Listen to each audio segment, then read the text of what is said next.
water, earth, fire, air. Long ago, the four nations lived together in harmony. Then, everything changed when the Fire Nation attacked.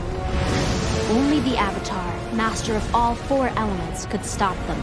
But when the world needed him most, he vanished. 100 years passed and my brother and I discovered the new Avatar, an airbender named Aang. And although his airbending skills are great, he has a lot to learn before he's ready to save anyone. But I believe Aang can save the world.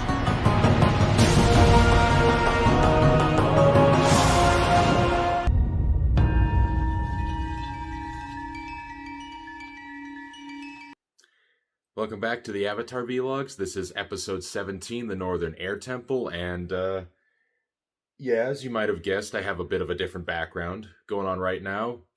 No real reason, just thought it was something kind of pretty and different, I guess. I don't know if I'm going to keep this for very long, but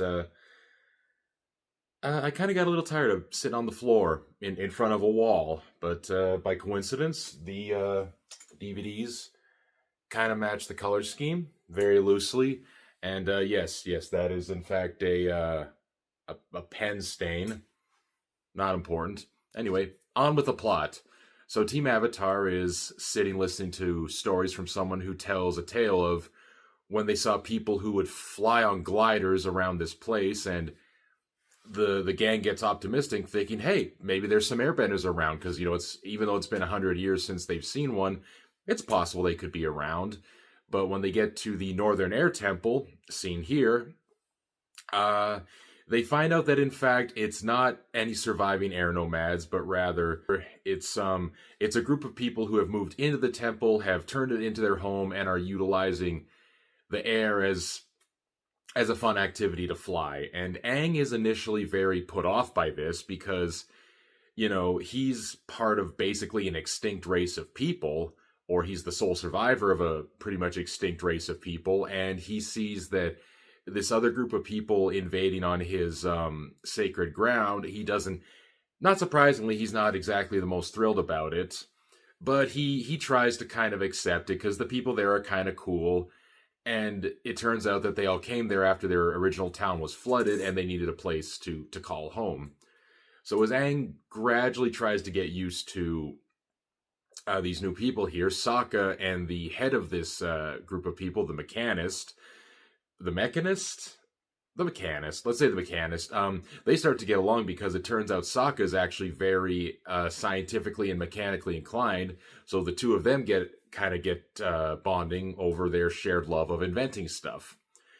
And as time goes on, Aang starts to develop a bit of a respect for this new location, and he even offers to open up the air sanctuary, as it's the only place that hasn't been touched by the mechanist, only to discover that through a deal he had to make long ago, he's been making weapons for the Fire Nation, but after the most recent deal has gone sour, Aang offers his services to help the mechanist and his family fight off the Fire Nation and reclaim the Air Temple for themselves.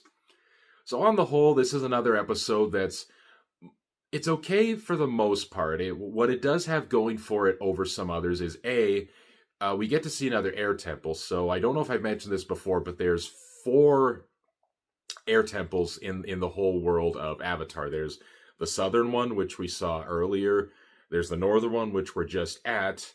There's the Western Air Temple and the Eastern Air Temple. Now, the only temple we actually don't fully see as a location is the Eastern Air Temple. I think they may have mentioned it in a flashback, but while we're here, I guess we'll say a couple things about the Air Temple. So, in terms of Air Temple hierarchy, I believe the Northern Air Temple is kind of, actually, I think it's the Southern Air Temple might be the kind of the highest ranking one. That's sort of where the heads of the monks sit.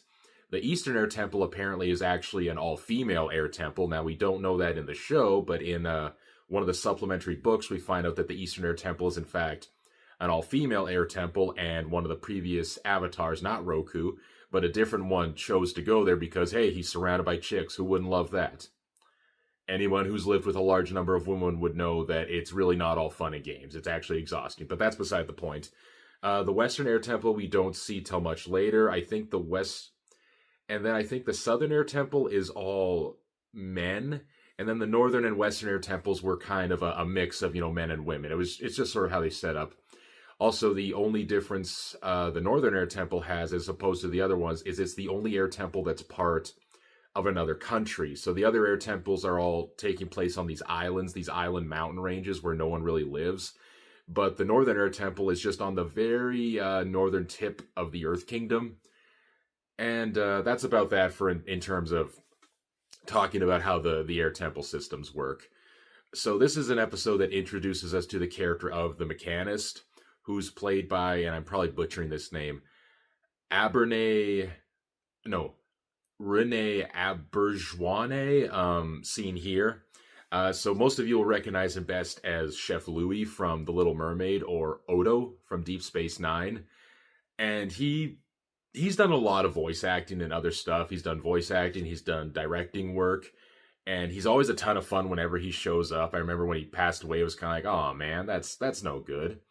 So he's very entertaining here as the Mechanist, who's this guy with this crazy, not fully Einstein-y, but he's got this crazy big haircut. His eyebrows are like almost burnt off. He's got a beard. He has on his left hand, I think, he's missing 3 fingers because, as he puts it, I developed a finger-safe knife sharpener and it only took me 3 tries to get it right. So the Mechanist is a lot of fun in just how he's very passionate about trying to develop new ways to live. He's got a scar on his eye that looks like a monocle. Like, I think the idea is that it was supposed to be a monocle, but it's not an actual monocle. It's kind of almost like he got a rifle scope in his eye, and now he's got a permanent mark because of it. So he's a lot of fun, and he doesn't appear a ton in the show after this, but he does appear later, which, was very good. He's also got a son, Tio, played by... Actually, I don't remember who played him. He's a guy who's done some acting, although not a ton, shown here. And that's about it for now. That's about it for the family. And the only other new character who makes an appearance later on in the show is simply credited as the Emissary, although later in the show he'll be credited later as the War Minister Chin. So because of this episode, he basically gets promoted to War Minister of the Fire Nation, which is a pretty significant deal, I would say. He's, seen here. If I already didn't show the picture already, I really gotta focus better. I'm filming this very early in the morning, so I'm sorry if I'm not quite all there. But so the episode, of course, leads to a very good confrontation with the Fire Nation. It's also the first time we see Fire Nation tanks, which in many respects are such a simple design. It's just 4 big wheels and a body, but it's like everything with the Fire Nation, it's a very striking design. Like, every time something new with the Fire Nation shows up, it's a very striking design. And it turns out they also have grappling hooks. They have counterbalances, so if they're flipped upside down, they can keep on driving.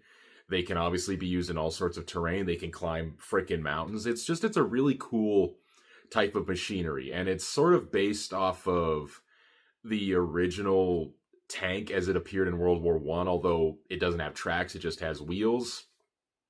This action scene is it's a lot of fun. You get to see people fly on gliders and drop slime bombs. And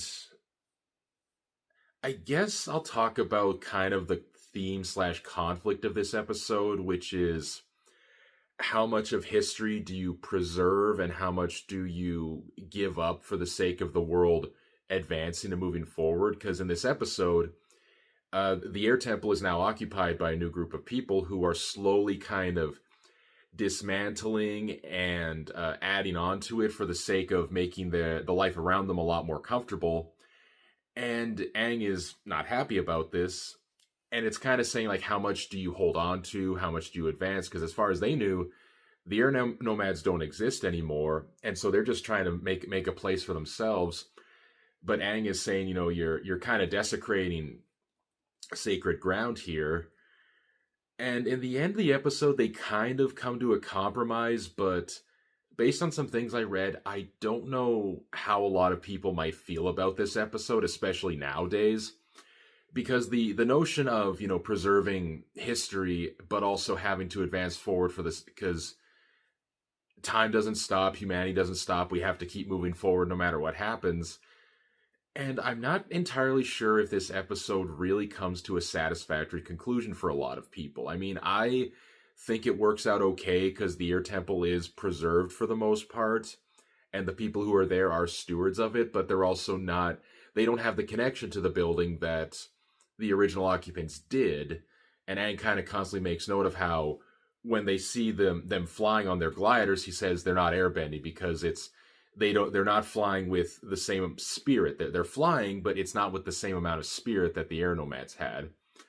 So I don't know how people feel about this. I don't know how I feel about it. I think it's okay, but just thought I'd kind of bring that up as a bit of a talking point. The last thing I guess I'll mention is there's sort of a new animal in the world of Avatar, which is not a very important one, but it's one of those animals I do kind of wish was real. It's these little hermit crabs. They're hermit crabs, but they're furry and they're striped black and white. They kind of look like a hermit crab panda, if that makes sense. And it's such a simple design choice, but it's kind of very cute. I never thought I wanted a furry crab before, but I want a furry crab.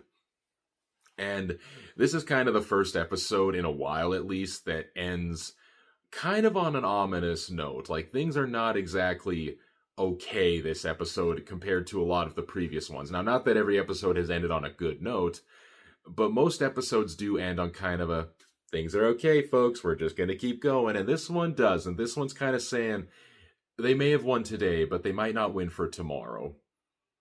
But, yeah, that's about all I got to say about this one. This is another episode that always kind of felt like a placeholder more to me than anything before we get to the stuff I really want to see. But, as these episodes go, it's a good one. We got to see a new location. We got to see some new people, some new characters who will show up again. And it's overall just a good episode. But with that said, I'll see you in the next one. And onwards and upwards, my friends.